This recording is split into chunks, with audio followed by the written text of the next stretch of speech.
लगातार 2 कारोबारी सत्रों में तेजी के बाद शेयर बाजार में शुक्रवार 7 अगस्त को बिकवाली का दबाव रहा। सेंसेक्स 455.59 अंकों की गिरावट के साथ 78,499.17 पर और निफ्टी 65.35 अंकों की गिरावट के साथ 24,570.65 पर बंद हुआ। इसी बीच बीएसई पर लिस्टेड कंपनियों का मार्केट कैप 1.60 लाख करोड़ रुपए से ज्यादा घट गया। दिन में सेंसेक्स पिछली क्लोजिंग से 577.69 अंकों तक टूटकर 78,377.07 के लो तक चला गया। इसी तरह निफ्टी भी पिछली क्लोजिंग से 113.25 अंक तक टूटकर 24,522.75 के लो तक गया। गुरुवार 6 अगस्त को शेयर मार्केट बंद होने पर बीएसई पर लिस्टेड कंपनियों का मार्केट कैप 4,94,94,539.3 करोड़ रुपए पर रहा था। शुक्रवार को यह घटकर 4,93,34,285.98 करोड़ रुपए हो गया, यानी कि 1,60,253.923 करोड़ रुपए की कमी। निफ्टी पर Grasim Industries, TCS, Hindalco Industries, Mahindra and Mahindra और एचसीएल टेक्नोलॉजीज टॉप गेनर रहे। वहीं Bajaj Finance, Bajaj Finserv, Trent, ICICI Bank, Jio Financial Services top losers रहे। गुरुवार को सेंसेक्स 373.76 अंक या 0.48% की बढ़त के साथ 78,954.76 पर बंद हुआ था।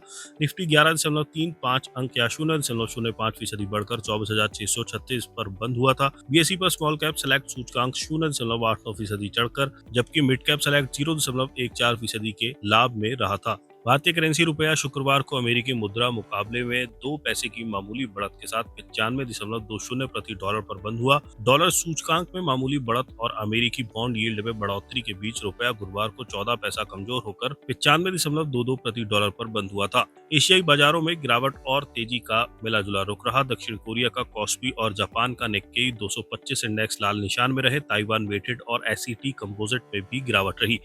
वहीं हैंगसेंग, जकार्ता कंपोजिट, संघाई कंपोजिट में तेजी रही। गुरुवार को अमेरिकी बाजार गिरावट के साथ बंद हुए थे। 10 अगस्त को कैसी रह सकती है बाजार की चाल? हेडगेट.इन के एचएनआई और डेरिवेटिव्स के एसोसिएट वाइस प्रेसिडेंट रियांक अरोड़ा का कहना है कि भारतीय इक्विटी मार्केट में आज का कारोबार कमजोरी के साथ बंद हुआ। हालिया बढ़त के बाद बेंचमार्क इंडेक्स में प्रॉफिट बुकिंग देखने को मिली। कुछ हैवीवेट शेयरों में बिकवाली के दबाव का असर मार्केट के सेंटीमेंट पर पड़ा, जिससे बाजार लाल निशान में बंद हुआ। आज की गिरावट के बावजूद मार्केट का ओवरऑल ढांचा काफी हद तक मजबूत बना हुआ नजर आया। निवेशक ग्लोबल संकेतों और घरेलू घटनाओं पर नजर बनाए हुए हैं। उन्होंने आगे कहा कि निफ्टी 65 अंक गिरकर 24,570 पर बंद हुआ। इंडेक्स 24,600 के तत्काल सपोर्ट से नीचे आ गया है, लेकिन अपने अहम लेवल से ऊपर ट्रेड कर रहा है, जो दिखाता है कि बड़ा ट्रेंड पॉजिटिव बना हुआ है। अब निफ्टी के लिए 24,500 से 24,450 के आसपास तत्काल सपोर्ट है और उसके बाद 24,300 के पास एक मजबूत सपोर्ट जोन है। ऊपर की तरफ इसके लिए 24,650 से 24,750 के आसपास रेजिस्टेंस नजर आ रहा है।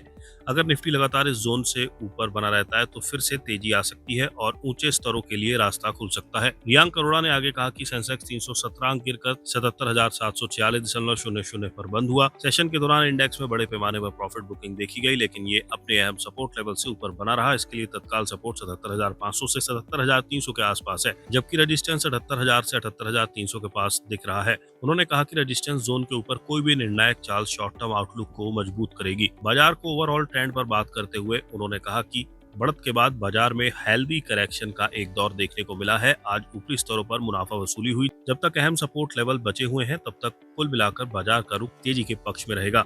ट्रेडर्स और निवेशक मजबूत फंडामेंटल वाले शेयरों में गिरावट पर खरीदारी की रणनीति अपना सकते हैं। साथ ही उन्हें रिस्क मैनेजमेंट के मामले में अनुशासन बनाए रखना चाहिए।